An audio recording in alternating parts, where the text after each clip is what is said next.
Hello everybody, welcome back. I'm by theory obdurate to the selectiveness of what are called a fine set of teeth. Now, Lamb कहता है कि by principle he is obdurate. Obdurate वैसे तो होता है stubborn, हठी, मतलब जो जिद्दी हो. लेकिन यहाँ पर मतलब ये है कि जो मानता नहीं हो, जो बिलीव नहीं करता हो. I'm by theory obdurate to the selectiveness. Selectiveness means attractiveness. अच्छा होना किसी चीज़ का जो अट्रैक्ट करे आपको. Of what are called a fine set of teeth. मैं जो जिसको लोग कहते हैं ना सुंदर दांत, उनके प्रति, उनकी आकर्षण के प्रति बिल्कुल भी जो है आकर्षित नहीं हूँ, या मतलब मुझे अट्रैक्ट नहीं करते हैं सुंदर दांत. एवरी पेयर ऑफ रोजी लिप्स, जो सुंदर सुंदर होठ होते हैं. The ladies must pardon me, वो पहले से माफ़ी मांग रहे हैं लेडीज़ से. इज़ ए कास्केट, एक टोकरी की तरह है मेरे लिए. प्रिज्यूमेबली होल्डिंग सच ज्वेल्स, जो शायद इन ज्वेल्स को, इन हीरे मोती पन्नों को अपने अंदर होल्ड कर रही हैं. बट पर मेरे लिए me thinks they should take leave to air them as frugally as possible. परंतु उन सबको take leave to air them का मतलब होता है, मतलब उनको त्याग देना चाहिए ये विचार अपने अपने मन से. As frugally as possible, as economically as possible, मतलब जितना जल्दी हो सके उतना जल्दी. क्यों?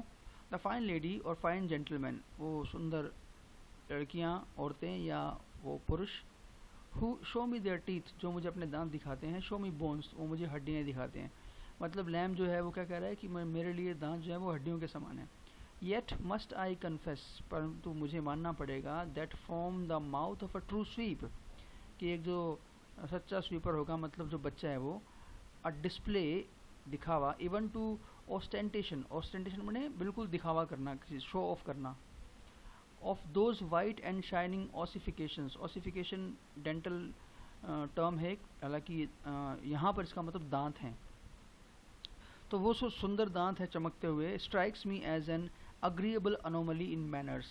तो मेरे जो मैनर्स है, कौन से मैनर्स, कि मैं दांतों को सुंदर नहीं मान सकता, तो उन मैनर्स की में एक एनोमली है, एक विरोधाभास है. मतलब मैं इनके दांतों को सुंदर मानता हूँ, हालांकि जनरली मैं दांतों को सुंदर नहीं मानता.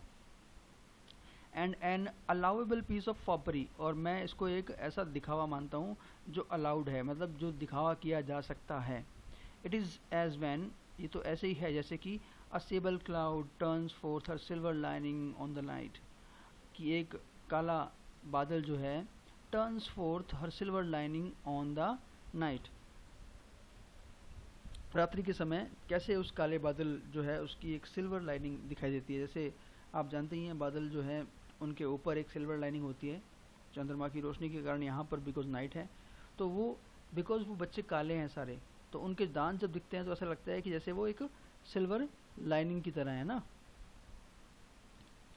It is like some remnant of gentry not quite extinct. ये एक याद है, एक याददाश्त है, एक मतलब याद दिलाने वाली चीज़ है. ऑफ जेंट्री, एक ऐसे उच्च कुल के लोगों की, नॉट क्वाइट एक्सटिंक्ट, जो अभी तक ख़त्म नहीं हुई है, नष्ट नहीं हुई है. अ बैज ऑफ बेटर डेज, ये अच्छे दिनों की एक पहचान के रूप में सामने आते हैं. अ हिंट ऑफ नोबिलिटी, और ये एक इशारा है किसकी तरफ, कि ये किसी नोबल यानी कि अच्छे ऊंचे कुल से हैं.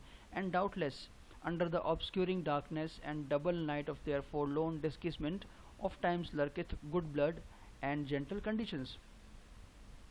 एंड डाउटलेस, और बिना किसी डाउट के, अंडर द ऑब्सक्यूरिंग डार्कनेस, जो बाधाएं पहुंचाने वाली डार्कनेस है. And double night of their forlorn disguisement, forlorn जो अकेलापन वो फील करते हैं, डिस्केसमेंट उनका जो रूप बदला हुआ है वो है ना. डबल नाइट का मतलब दुगनी रात, रात का मतलब यहाँ पे सिर्फ रात नहीं, रात का मतलब डिफ़िकल्टीज़ हैं, तो डबल डिफ़िकल्टीज़ हैं उनके पास. वो डबल, एक तो डिफ़िकल्टी हमने देख ही ली है कि छोटे होते हुए उनको काम करना पड़ रहा है. एक डिफ़िकल्टी कौन सी है, जल्दी आने वाली है. ऑफ टाइम्स लर्किथ, प्रकट होना, सामने आना.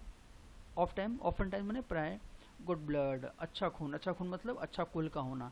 एंड जेंटल कंडीशंस, और अच्छी कंडीशंस में उनकी पैदाइश होना. डिराइव फ्रॉम लोस्ट एंसेस्ट्री, जो कि उन्होंने प्राप्त किया होता है एक ऐसे कुल से जिसको वो खो चुके हैं. एंड अ लैप्स्ड पेडिग्री, और एक ऐसा कुल जो उनसे जा चुका है, एक ऐसा वंश जो उनसे छीना जा चुका है. ये क्यों बोल रहा है, अभी हमें ज़्यादा देर नहीं लगेगी, हमें पता लग जाएगा कि वो ऐसी बातें क्यों बोल रहा है. Okay. The premature apprenticements of these tender victims give but too much encouragement, I fear, to clandestine.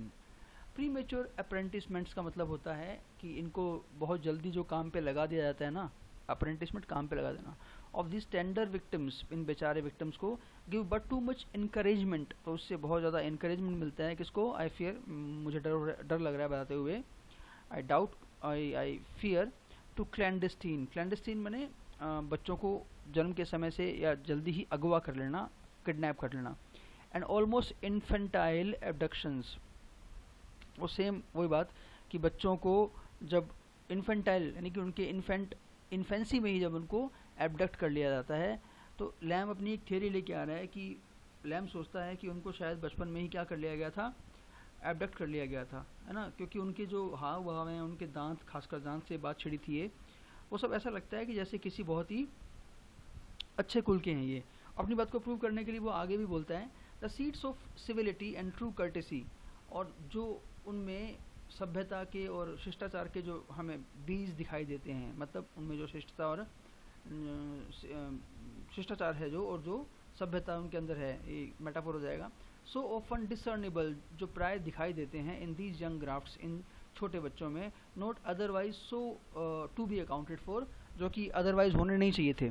मतलब एक ऐसा बच्चा जो गरीब है, गरीब कुल में पैदा हुआ है, चिमनी स्वीप करने का काम करता है, उसमें ऐसी कर्टेसी जो मुझे इन बच्चों में दिखाई देती है वो पॉसिबल नहीं थी। प्लेनली हिंट, वो साफ साफ हिंट करती है एट सम फोर्स्ड अडोप्शंस, कि उनको ज़बरदस्ती अडोप्ट किया गया है, मतलब उनको किसी ने किडनैप करा और किसी को बेचा, और जिसको बेचा उसने उसको अडोप्ट करा ना। Many noble Rachels mourning for their children, Rachel जो है वो एक एलूजन है मोंटेगू, एक फिगर है यहाँ पे, ये आएगा नीचे, उसकी मदर का नाम है ये, उसके बेटे को, रेचल के बेटे को किडनैप कर लिया गया था, बट बिकॉज मोंटेगू का संबंध रॉयल कोर्ट से था इसलिए उसको ढूंढ लिया गया था बाद में, है ना। लेट्स सी वो क्या कहता है। Many noble Rachels mourning for their children, और बहुत सारी रेचल्स ऐसी होंगी जो बेचारी अपने बच्चों के लिए रोती होंगी। In even in our days, हमारे दिनों में भी, काउंटेनेंस द फैक्ट, तो मतलब ये फैक्ट हमें सामने दिखाई देगा। द टेल्स ऑफ फेरी स्पिरिटिंग में शेडो अ लेमेंटेबल वेरिटी, और जो परियों द्वारा बच्चे चुराए जाने की घटनाएं थी, में शेडो अ लेमेंटेबल वेरिटी, आज भी दुख देने वाला सच हमें बताती हैं। मतलब पहले हम सुनते थे कहानियाँ कि किस तरह से परियां जो हैं बच्चों को ले जाती हैं, आजकल परियां भले नहीं होती होंगी लेकिन आज भी वो दुख भरा सच हमारे सामने है।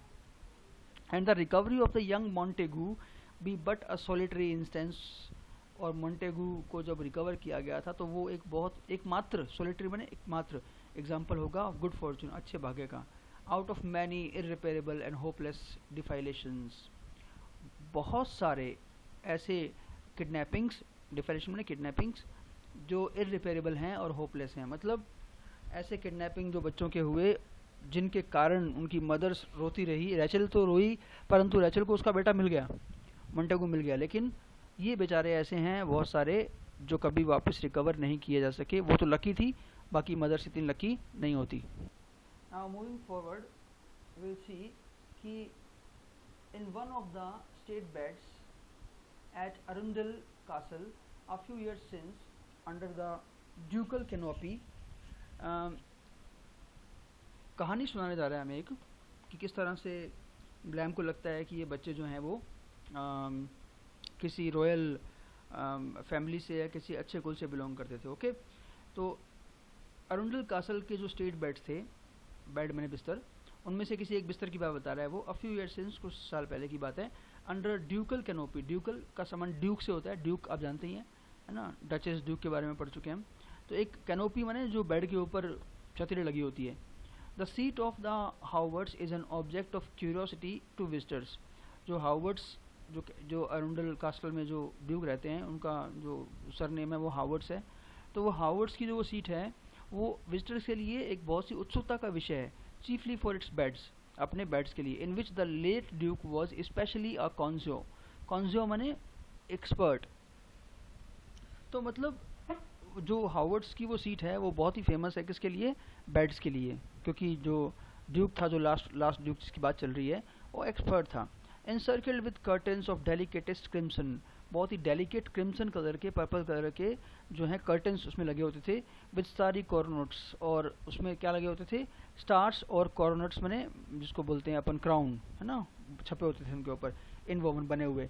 Folded between a pair of sheets, दो चादरों के बीच में फोल्ड हुआ। वाइटर एंड सॉफ्टर, जो कि चादरें वाइट थी और सॉफ्ट थी। देन द लैप, उस गोदी से भी, वेयर वीनस लल्ड एस्केनियस, जहाँ पर वीनस ने एस्केनियस को लोरी गाकर सुनाया था अपने पुत्र समान, अपने पुत्र एस्केनियस को। तो अब ये तो हाइपरबोली हो गया ना कि वो चादरें जो इतनी वाइट थी और इतनी सॉफ्टर थी, जो वीनस की गोदी से भी ज़्यादा, है ना। Was discovered by chance discover किया गया उन चादरों के बीच में लिपटा हुआ। After all methods of search had failed, सारे के सारे सर्च के मेथड्स फेल होने के बाद, सब जगह ढूंढने के बाद। एट नून डे दोपहर के समय, फास्ट अस्लीप, गहरी नींद में सोया हुआ। अ लोस्ट चिमनी स्वीपर, एक चिमनी स्वीपर यानी कि एक बच्चा जो चिमनी स्वीपर था, वो एक ड्यूक के बेड में दो चादरों के बीच में लिपटा हुआ आराम से गहरी नींद में सोया हुआ पाया गया, जब उसको ढूंढने के सारे मेथड्स फेल हो गए थे। और उन चादरों के बीच में वो था जो चादरें वीनस की गोदी से भी ज़्यादा क्या थी, वो वाइट थी। Okay, that will be all in this video.